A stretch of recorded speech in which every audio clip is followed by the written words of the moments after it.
주님 주시는 오늘의 말씀 야고보서 2장 13절입니다. 긍휼을 행하지 아니하는 자에게는 긍휼 없는 심판이 있으리라. 긍휼은 심판을 이기고 자랑하느니라. 남을 판단하지 말라. 믿는 자라면 잘 아는 말씀입니다. 하지만 실제 삶은 어떤가요? 오늘은 우리가 약자 편에 서는지에 대해서 나누기 원합니다. 먼저 하나님 되심에 대해서 우리가 바로 알아야 합니다. 하나님 사랑 그 자체이시죠. 그래서 자비와 긍휼이 무한하십니다.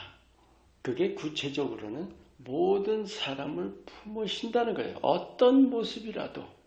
그래서 모든 죄인을 품으십니다.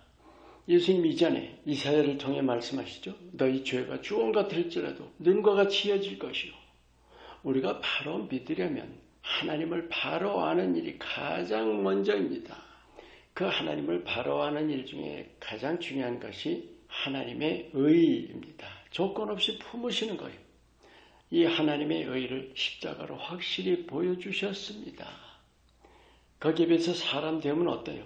남을 품는 일에 반드시 조건이 따르죠. 마음에 들어야 하고, 근데 무엇보다도 자신의 기준에 맞아야 하죠. 그 기준 중에 가장 중요한 것이 옳고 그름의 기준입니다.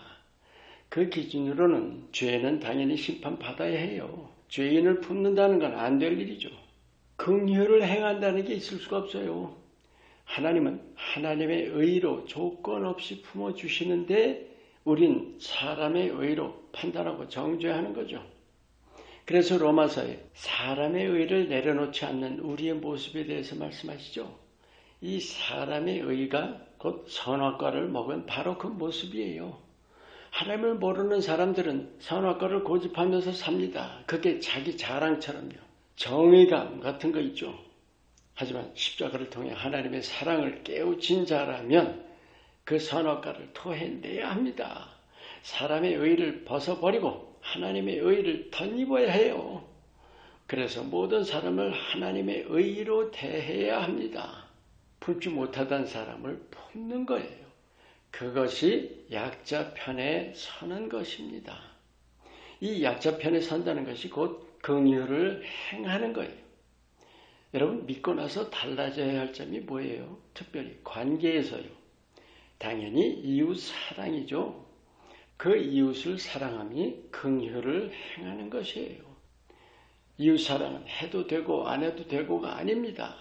예수 십자가를 통해서 하나님의 사랑을 받았다면 이미 사랑함에 대해서 우린 빚진 자예요. 반드시 긍휼을 행해야 하는 거예요. 이 긍휼을 행한다는 것, 단순히 불쌍히 여긴다는 걸까요? 이게 측은한 마음을 가진다는 것이 아니라 행동으로 드러내는 것입니다. 품어줘야 해요. 품을 수 없는 사람, 사람의 의로 판단하고 비난할 사람들을 품는 거예요. 죄인은 물론 모습이나 됨됨, 성격이나 습관 결코 받지 못할 그런 사람들에 대해서 긍휼히 여기고 품는 거예요. 그럴 때 우리를 통해서 예수 그리스도의 사랑이 드러납니다. 예수님께서 형제 판단에 대해서 말씀하시면서 자기 눈에 들보 말씀하시죠. 곧 누구도 판단할 권리가 없다는 말씀입니다. 왜요?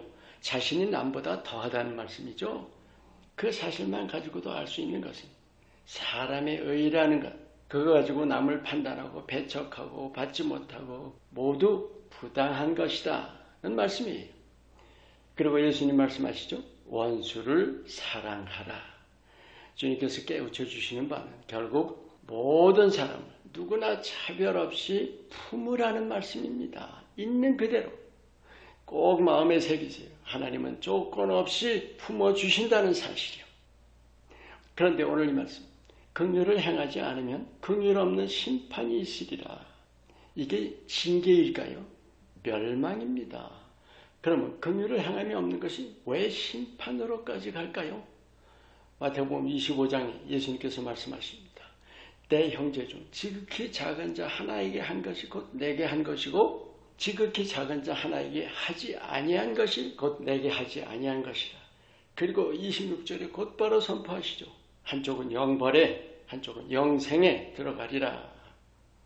우리가 하나님 나라에 대해서 바르게 이해해야 합니다. 사랑의 나라이고 거룩한 나라이고 영의 나라죠. 성화된 만큼의 모습으로 들어갑니다. 긍휼을 행함이 없다는 것, 남을 판단하고 정죄한다는 거죠. 그 마음이 뭐예요? 사랑과 정반대예요. 성화와 정반대입니다. 성화, 거룩함, 예수님 닮아감 다 사랑에 대한 거죠. 이 사실 대단히 중요합니다. 긍휼을 행함이 없다는 것은 사랑의 나라에 맞도록 자라가는 것이 아니라 거꾸로 가는 거예요. 그래서 심판에 이른다는 말씀이죠.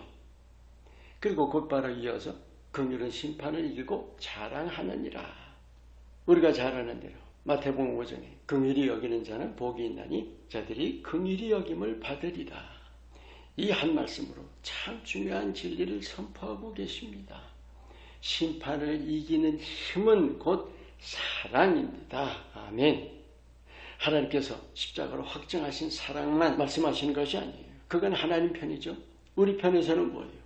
나 자신이 그 사랑을 바로 깨우쳐서 그 사랑대로 삶으로 행하는 거예요.